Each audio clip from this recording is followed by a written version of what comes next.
House lawmakers left town on Friday for their August recess, time they'll likely spend trying to sell or block President Obama's bid to reform the health care system. Just before leaving, a key House panel approved its version of a reform bill, clearing the way for a full House vote in the fall.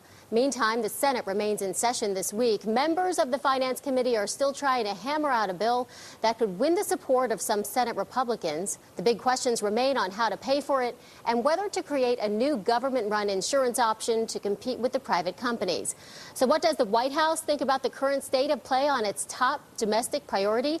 Valerie Jarrett is one of President Obama's top advisors and closest friends. She spoke Friday with Bloomberg's Al Hunt about the latest on health care reform. We have a great deal of confidence that we're going to have health care reform passed this year. If you look at how far we've come further in health care reform this year than we probably have in the last 50 years. There are ample areas where there's a great deal of agreement, and I think we're at that home stretch, and it was important that the president set a deadline. It added some discipline to the process, and we're confident that we'll see things come to fruition in the fall. What will we do the next couple of weeks? What will be his message in the next few weeks? What new message will he put out there? Well, the message will be the message that he has been taking to the American people since this began. He laid forth a framework for why we needed this, why it was so urgent to happen right now. We have to reduce costs. We have to make sure that it is affordable. We have to make sure that if you lose your job, you don't have to worry about health care. If you have a pre-existing condition, you don't have to worry about health care.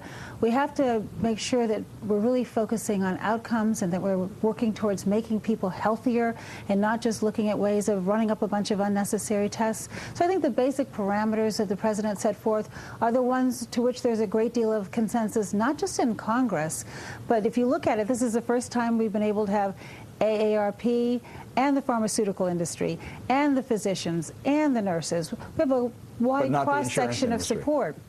We're working on them. A lot of the insurance companies are coming along as well. I think what's been unusual about this process and why we've made such progress this time is that the president really has kept all of the stakeholders at the table and worked through a process. It's not always a pretty process, but in the end, we're confident that it will be a better outcome than if we didn't have everyone at the table. And you can watch Political Capital with Al Hunt every Friday at 6:30 p.m. Eastern Time.